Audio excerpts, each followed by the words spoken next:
Pleasure to meet you. It's allegedly Demetria. You can go ahead and put your feet up. Might as well turn up your speakers. Pleasure to meet you. It's allegedly Demetria. You can go ahead and put your feet up. Might as well turn up the speakers. All to the top besides. Then it turn up like a bus. No problem helping the loss. All of the filters be off. Check out a couple reactions. Go get you something to snack with. Back to Demetria the broadcast. Chopping it up on the podcast. Don't forget like and subscribe. You never know who gon' slide. Leave a comment, baby. We been on shit lately. Say whatever's on your mind. Can I have a good time? You already know how it go. Relax and enjoy the show. Pleasure to meet you. It's allegedly Demetria. You can go ahead and put your feet up. Might as well turn up your speakers. Pleasure to meet you. It's allegedly Demetria. You can go ahead and put your feet up. Might as well turn up the speakers. Pleasure to meet you. It's allegedly Demetria. You can go ahead and put your feet up. Might as well turn up your speakers. Pleasure to meet you. It's allegedly Demetria. You can go ahead and put your feet up. Might as well turn up the speakers.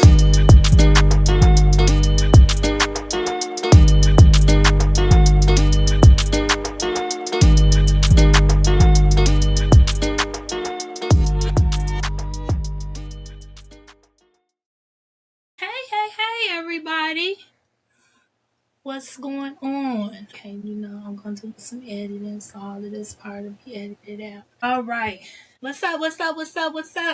Love y'all. Hey everybody, thank you for tuning in. This is an episode that's gonna be so touching to me.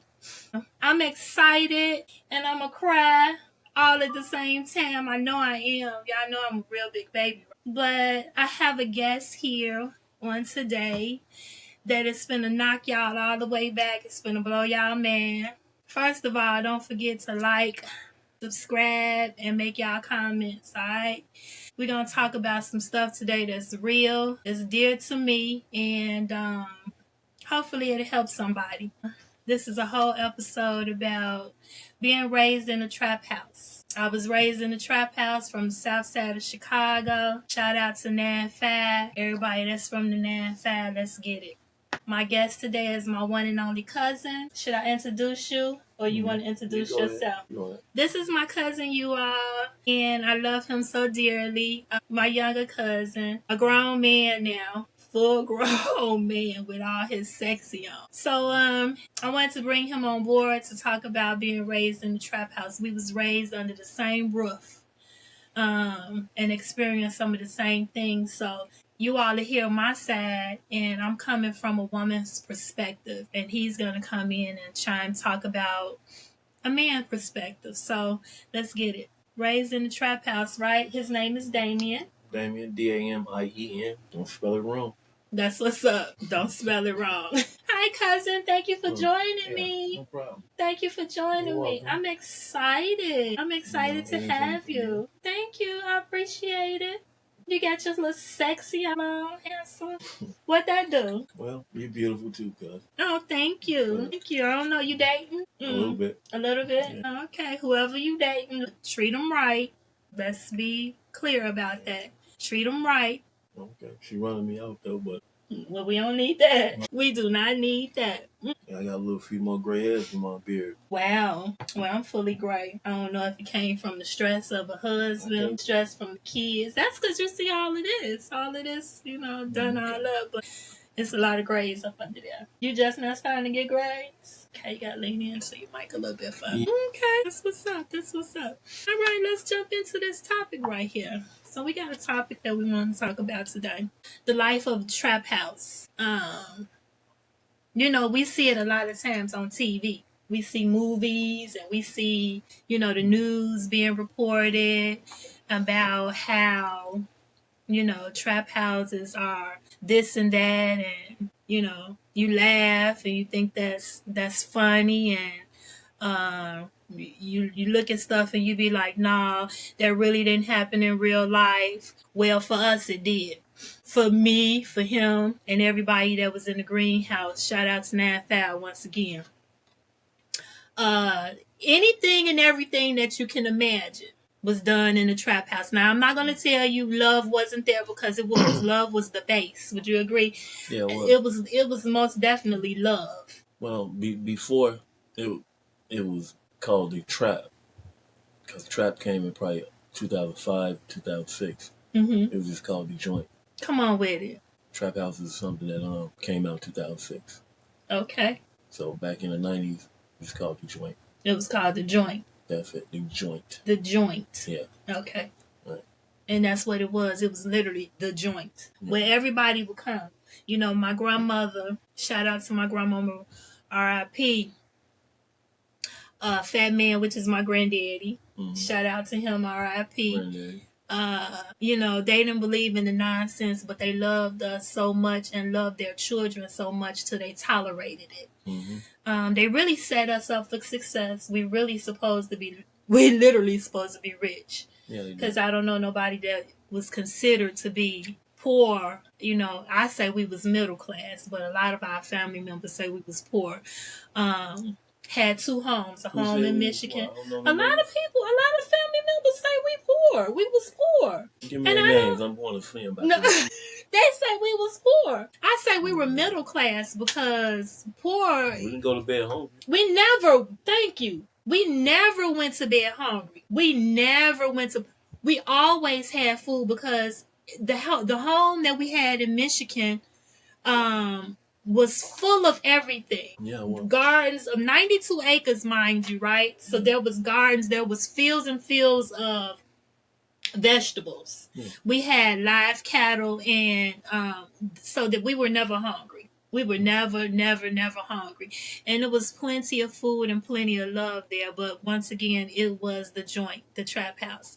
So shout out to them because they wanted some success to come from out of everything. And a lot of us we have our own story, individual stories, and everybody have their own point of view. And here's mine, here's Damien's. So I was kind of like, confused as a kid. I was young, back then, and I thought everybody's home was like that. I thought literally I didn't know anything was wrong until maybe the 4th, 5th grade when I would go to school, and the people in the community, the kids in the community started saying, little stuff, started whispering, talking about, oh, her daddy on drugs. And I was like, my daddy ain't on no drugs. Look, I don't know what you talking about. My daddy ain't on drugs. And I was scared for a long time to ask because I just thought that what was going on inside of the home was normal.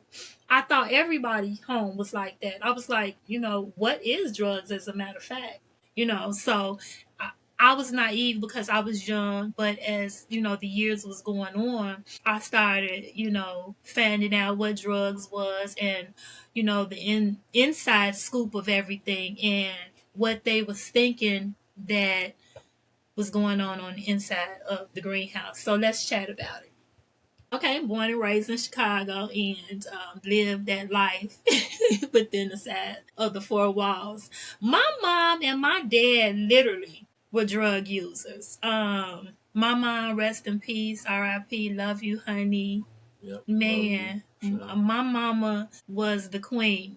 I don't know if you all know anything about a functioning addict, but my mother was literally a functioning addict. You would have never knew that my mother was on drugs unless she was in the 4 walls because she kept herself together. Such a lady, such class. So all of the class that you see that rest on me, that come from her. My father he lived that life, and you are going to see him as well on the podcast to tell his own story, but he's given me permission to tap in and say a little something. My father was the king of it. He was the king of the trap house, the joint. He tapped into the drug world at an early age, and the ball just started, rolling. And any and everything that you want to talk about that you think of, we know. And it wasn't all good, but it wasn't all bad either. So how was it for you, Damien, living inside the trap house? Well, inside the joint. Now that I think about it, I'm older now. It's like no kid should have grew up like that.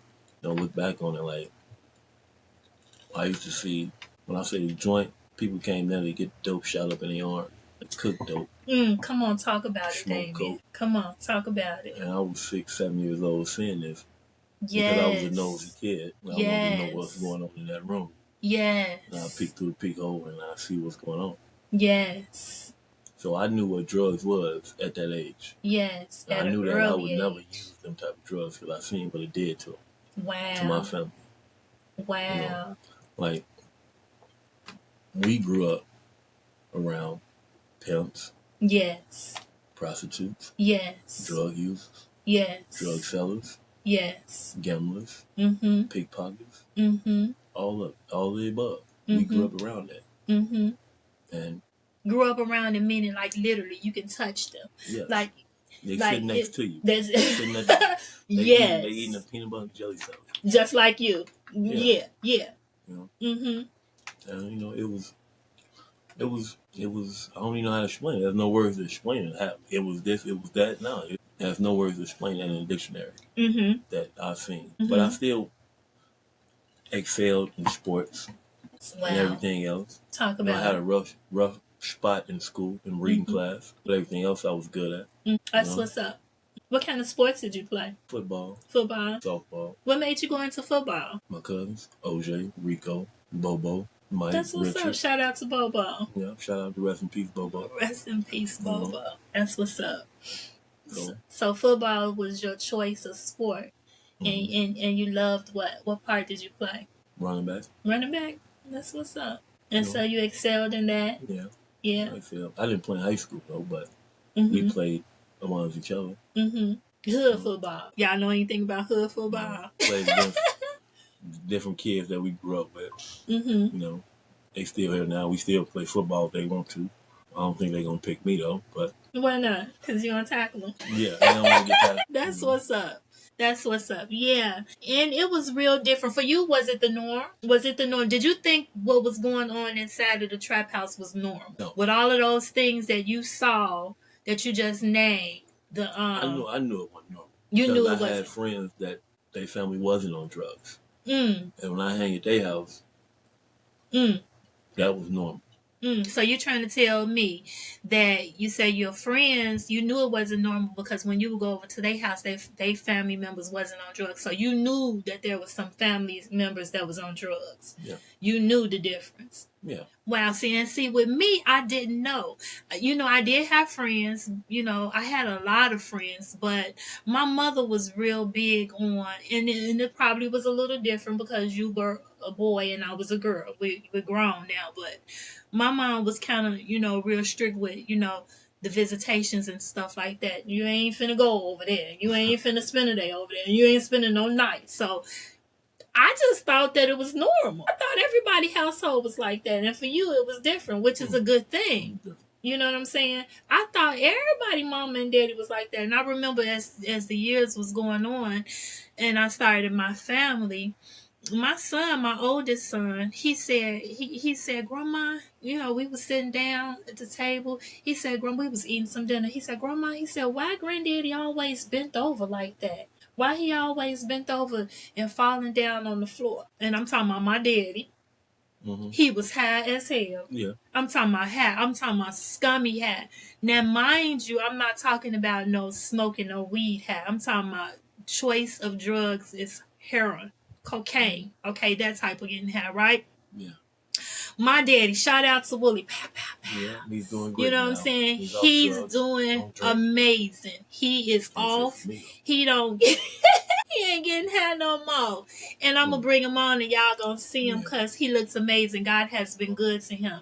But I thought, and then when my son said that, he was young, and I said, granddaddy, he okay. I never did say granddaddy on drugs. But as the years started playing out, they started finding out, Yeah, they start getting older. They start getting older. Yeah. Getting smarter. Getting smarter, and you start, seeing exactly what it is, face value. I remember coming home from school. I was second grade. The house I got raided. Talk about I it, came David. in the house. I got my book bag and everything. I came in the house. Police was right there. He pointed a gun at me, but he thought it was funny. Then he told me to go to the front. I mean, now that I think about it, like at that time, I just looked at them. I knew the police was in the house. I still came home. That's deep. That's deep. When you was in second grade, that happened to you. Okay, well, you know, I have the story too. The house got raided when we were there. My granddad had moved out. Grandma had passed away, and he moved to Mississippi. Now, we moved into the house, and things were being transferred over to us. And I was like, you know, the activity that had been going on there for years, we gonna have to stop that. So, you know, let's try to get this thing together. But it was already known as the joint, as the trap house. And my father and my uncle, shout out to old Odie Bodie. Yeah. And I let them stay downstairs in the basement. So, you know, they can, you know, live down there. We live upstairs. Lo and behold, wasn't no knock. They came through the door. Boom! Knocked the door down. Scared me crazy. My babies was there. My husband at the time was there. And all I could think like was, oh my God, you got to be kidding me. Don't you know the police put guns to them? To my babies. I could not believe it. I was so hurt. I was so devastated. I know. And right to this day, they talk about that. That traumatized them. You know what I'm saying?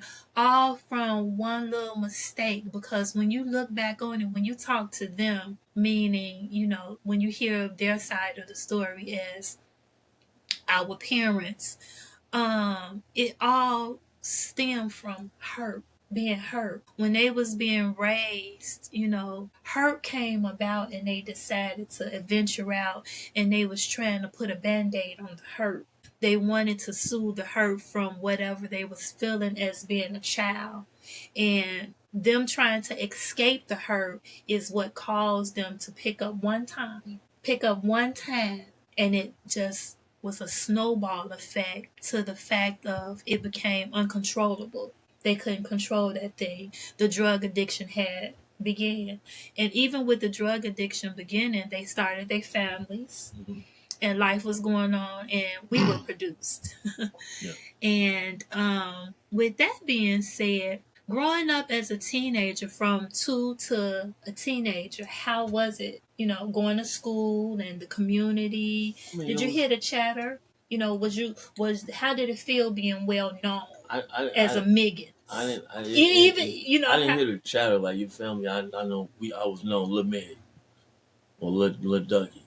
My father. Lil Ducky. Shout out to R.I.P. Lil R.I.P. Damien. Ducky. You know, it was fun. I mean, because like I say, the neighborhood was great. Even though the drugs selling and everything in the neighborhood, but it's still positivity there. Mm-hmm. You know, like I said, we played football, we played basketball, we played baseball. Mm-hmm. We went to different parks and played baseball. So we had fun. We built clubhouses. You know, we learned trades on our own. My Uncle Lee, rest in peace, R.I.P. Yes, yes. You know, like we played on the tracks. You know, we caught tadpoles and turtles. So we had fun. It really wasn't a lot of negativity. We knew how to get away from that. That's why we went to the tracks and went in the tree. Like we had, you know, it was like the Forest Preserve in the back of Princeton Park. Yes. So we played. Yes. So when we came back towards 94th, 93rd, the sale, that's when, you know, you seen the drugs selling, the you know, the people have drugs, walking up buying drugs. You know, they weren't hiding it. So, you know, the people that drink alcohol all the time by the liquor store. You know, that it seemed normal. And like it seemed normal outside that stuff because you see it. Why do you see it so much? Yet then it got normal. Okay, I know they up that high. I know somebody leaning on the sale liquors. About 7 people drinking wine or passing liquor back and forth, and jokes, stuff like that, or in the park in the lot between. Remember the lot where they used to sit in all the time? I sit in a lot playing dominoes, chess, getting high. And part. Looking back on it, you know, as an adult, I see it, you know, a lot different, of course. And because I'm a mom, you know, I was trying to escape the life, you know, trying to escape the life, and really didn't want my children to be involved in it, and didn't want my kids to really know, kind of like an embarrassment type thing. But it is what it is, you know. I love my family and I love my parents, but I still feel hurt on the inside. I don't know if it's because it's a female thing or It or could be. what. It could be It could, because I because know females are very emotional. emotional. It definitely is a female thing. Because y'all very emotional and very loving and caring. Just like men, we emotional, but not that emotional. We loving and caring. Like I say, I'm not hurt or mad about how I grew up, or I know it could have been better, but it made me who I am today. Yeah, You know, a very respectful man, and I want to do better. I want to just do better. I don't look back on that and be like, damn, that's some bull crap. yeah, I look back on like, damn, that shit was crazy. yeah, No kid should grow up like that. yeah, But it happened to me. It happened to my brother. yeah. You know, so it happened to you. Me. Mm-hmm. You know, all our cousins. Mm-hmm. You know, Nisi, she Mm-hmm. grew up on the West Side, but she didn't experience what we experienced, but she know Right. about it. Right. You know, Mm-hmm. Johnette. Yeah. You know, And but under the four walls, with under the roof within the four walls, me experiencing a lot of things, the sad of, because when you have parents or when you have family members that's locked into the drug world that become drug users, because everybody that dibble and dabble into the drug world don't be users, right. but my parents and so many of the family members were users Mm-hmm. as well as dibbling and dabbling, right? And it takes away from the structure. I thank God for Granny. Mm-hmm. Okay, Granny, now she would drink her gin, Right. but that was it. Granny was going. Mm-hmm. Granny would. Well, where did she keep that gin at? In the pantry, Yep. right? In that little canister. She was gonna drink her gin, Yeah, she but that was. was it. Granny wasn't dibbling, dabbling, and getting high, right? And she was all for her kids. She loved her kids. She loved the grandkids and everything. Her husband too. The people in the community could come there and have a meal if they didn't have nothing to eat. You remember that? She never fixed just enough for us. It was always somebody else eating at the table. It was always, you know what I'm saying? So that's what I'm saying. It had the good and the bad, because it was love. It was a lot of love there. Don't get me wrong. I believe and I knew and I still hold on to it right to this day. It was a lot of love there, but the love don't take away from the scars that came from it. The scars for me, I can't really speak for none of the other cousins, but the scars for me still holds right to this day, because when you have so much drugs like that involved and people that's on drugs, there's a lack somewhere, because your mind and your spirit is in other places. Being high, you're not alert of everything. Would you agree? Yeah. Because so they couldn't watch us like how pay attention to us like how a normal household would, where there wasn't that type of activity. So under that, a lot of things crept in that should not have crept in. I think what bad came out of that for me is that I got distracted from school. That's the only thing that happened. I got distracted from school. Talk about it. That was, just seeing all of that, and seeing my cousins selling drugs. Then I started selling drugs at 13. And me too. I dabbled and dabbled as well. And that's when I really got distracted from school. So that's what happened to me. Lived that life then, but not living it now. Yeah. Made it out and totally doing something bigger and better with our lives. I did too. I dabbled and dabbled in it as well, due to the fact of,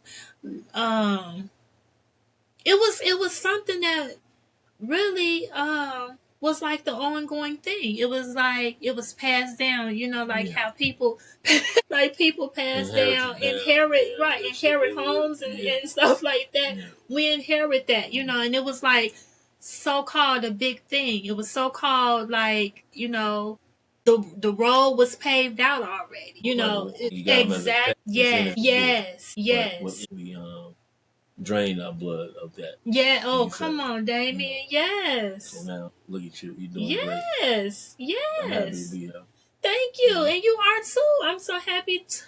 I'm happy to actually live this long to see you right now as a grown man. 20 years old. Yeah, look at you, and so handsome. Thank you. Ain't that something? Because we were considered the ones that wasn't gonna make it out and wasn't gonna be nothing. That boy ain't gonna ever be nothing. Yeah. That girl ain't ever gonna be nothing. And just for the record, I am something today, and he is something today. Got pregnant early, I sure did, and they was like, you know, she. But I got married. Yeah. I didn't have no babies outside of being married, and life is amazing right now because God is good. It was said that someone said, I don't never ask, but they like, man, he ain't gonna make it to C13. I know, Damien, and I used to hear that, and they used to tear me up because I wanted so much better for us. Was I that bad? Yes, and don't make me cry. I didn't think I was that bad. Yes, you was, Damien. You were, and because that's all we knew. You know, that's what we grew up in. And I remember my mother saying to me years ago when I was younger, and I'm trying to bring out a point because it's so true. Now, don't get me wrong. I'm not condoning violence, and I'm not condoning drug selling, and I'm not saying, you know, live that crazy life. But my mother used to always say, if you're going to do something, be good at it, be great at it, be the best at whatever you're going to do. And that's what we were doing. That's what you was doing. Being the best at being bad. You was being the best at being bad. And guess what? Niggas respected that. Because they knew they couldn't pull that with Damien. They knew that. Damien a whole fool. We ain't finna mess with that nigga. I didn't know. You ain't know. I didn't know. You just was doing it. I was just being me at the time. Yeah. I wasn't trying to scare nobody or prove a point. I was just, my name is Damien Luan Williams. That's what I was doing. And that's what you was doing. I was just being me. Wow. And I didn't know I was that bad. No, you were. You were. Okay, so do you remember, and I was struggling back then, food stamps and all. Do you remember stealing my food stamps? And went to Max, and Max gave them all back. My $65 book of food stamps. Yes. I was so pissed with you. Candy. I didn't know. I didn't know what I was doing. So pissed with now. Here I am with two small babies, and this boy and took my $65 book of food stamps. I'm sorry. I was think you whooped me or something? I whooped your butt. And your mama was so mad at me. I said, now, and oh my God, R.I.P. to Lady D, his mama. And we ain't going to touch and talk onto that subject too much because I don't want it to be too emotional for you. But a lady of my heart, my favorite auntie, your mama. I told her, I said, now, I don't want to fall out with you because you know you my best auntie, right? But this boy done took my $65 book of stamps. I ain't never even spent $1 out of it. And she gonna tell me I'm lying. I said, you only saying that because that's your son. I said, I know that boy done took my $65 book of stamps. I said, you know what? And when he come back, I'm whooping his butt. She told me, she said, well, if you whoop his butt, I'm gonna whoop yours. I said, well, guess what? I guess we gonna be fighting today. I went up to Max. He said, I know what you coming for. He said, yep, Damien. But my point is, and it's hell. Yes. I wanted some candy. You wanted some candy, then? He got them back, though. Max he did. He already knew. He already knew. He already knew. But see, that's my point. Because when you trapped, something is going lacking. You see what I'm saying? They wasn't able to watch us like how they should have watched us. Like what we would say what a normal home would be. Like some lack was going on there. They could have monitored us a little bit better. And Granny couldn't do everything by herself. But I got one for y'all. We made it out. We made it out, and here we are today. Yep. And I'm proud of you. I'm proud of you too. I am extremely proud of you. I'm extremely proud of you. So what's going on with life now? How's things for you now? You got babies? Married? No, I'm not married. You got babies? Yeah. I have a daughter. That's what's up. She's 20. Kids? Got one. 6 months. Well, she's a year now. 6 months. She's a year? Yeah. That's what's up. They all went in Wisconsin. That's what's up. Well, they still, deep Wisconsin. That's what's up. I'm working. And I'm trying to find a new job. I'm going to be starting my CDL class next month. Next week, really. That's what's up. I'm just enjoying life. I love everything that's out there.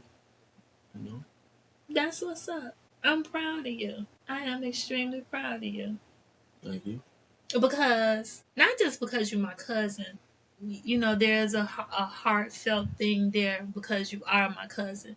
But as a young black man, Mm-hmm. Because they say that young black men that are raised a certain way won't be nobody. Yeah. They hold that X on their back, and not only did you have to deal with that, you had to deal with a few other issues as well, right? Mm-hmm. Being coming from the trap house, some craziness of the life of the community Yeah. Mm-hmm. with different incidents that maybe you want to elaborate on that happened while coming from the trap house, living in the community, and being tossed here and there in your mind. As far as what say, you know, I'm breaking it down to Lord's term. I have a hard time understanding certain things sometimes. Okay, making decisions, how we made decisions. Like I made decisions that in the beginning there was a dibble and dabbling, and I didn't want that. I knew that lifestyle was not for me, Mm-hmm. and so I clinged real fast to marriage. Got married at 17 and had my babies and lived that life and moved away. Okay. But for you, you didn't. Yeah. When my mom died, I moved with my auntie and uncle, my auntie, grandma, Lee. I moved with them. It was like the same thing. Like, I mean, I've been going to the west side. I knew people on the west side, but when I moved out there, it became, you know, it was different because It was I different, damn near wasn't it? knew everybody in my area, you know. But I went to school out there, and I also started selling drugs out there, Mm-hmm. you know. Sold a little bit out there and decided that you wanted to do a little something different, right? Yeah. Was trying to escape and I, I was doing work with Uncle Lee, construction work. how I was had that? stopped. It was great. You know, he taught me everything I need to know. I Shout mean, out to Uncle Lee, yeah, you know, R.I.P. everything Uncle about the Lee. house, everything, electricity, everything. I knew it from him, just watching them and then doing it afterwards. But it seemed like I ain't gonna say that wasn't enough. It's like the negativity was still calling. You know, I Mm-hmm. feel like I needed more money. And when Mm-hmm. you need more money as a black man in Chicago, west side of Chicago, even south side, what we gonna do? Mm-hmm. You gonna We go gonna get it? we gonna buy some drugs, sell the drugs. But Mm-hmm. I didn't have to do that. Now, did any bad come from out of that? You Yeah, selling? me selling drugs. When people cars go down, we selling drugs. We rent cars. Mm. We rent them from smokers. Mm. So I'm gonna tell you one. I had rented a car and then I wound up doing 18 years in jail for renting a car. Mm. I got shot in my back Wow. by a police officer twice, Wow. and he shot at me 16 times, and Wow. I did 18 years for renting a car. I was, Wow. and Wow. I was given 21 years, 85%. Going on 7 months, not bitter, but I missed a whole lot. My family Yeah. past that, I mean, I would say it saved my life because it turned me to a better person. Yes, Um, yes, most definitely. And I'm proud of you. I'm proud that you made it out. I'm proud that, of course, nobody wants to see their family members locked up. I'm not a liar. I don't paint a picture to people um, that is not true. I ain't lying about nothing. I didn't put not $1 on the books. My phone wasn't registered where he can call, but I did do that one visit. I yeah, did I that don't know one if that visit, makes you. and I said to myself, I said, I know that I'm not going to be going to visit on a regular basis, but I'm going to show my face and I'm going to bring my baby so he'll know that we love him. And we're here for you when you come home. And you done came home, and we all are here to embrace you and wish nothing but the best for you. Nothing but more great success in all of your endeavors that you do. Thank you for being strong. You Because from what I understand is that you got to have a strong mind. You got to have a strong mind in order to um, put some time in. Yeah, you have to have a strong mind, but you got to do the time. You can't let the time do you. See, that's still positive. I mean, in jail, it's jail. We locked away, but that's still positivity inside of jail when you're doing time. Not saying go to jail, but when you have to do it, you have no other choice. So then you find the positivity. You got school, Come on, you got David. work, you got trades and that you can go to, and you know these school. Basically, that's all: school, work, and work out. That's the only three things. And read a book while you in your cell. Four. So that's what you do while you're in jail. If you have to do jail time, that's gonna get you by. And of course, the phone calls when you call family, or when you got females, you call them. That gets you by. You know. Wow, that's what's up, and you made it. Guess Yeah. what, y'all? He beat Yeah. statistics, I beat statistics. Living in a trap house ain't all that bad when you make it out and living it out. And keeping God in the forefront. Shout out to everybody once again from the Nan Fast South Side all day long, born and raised. Trap house, y'all.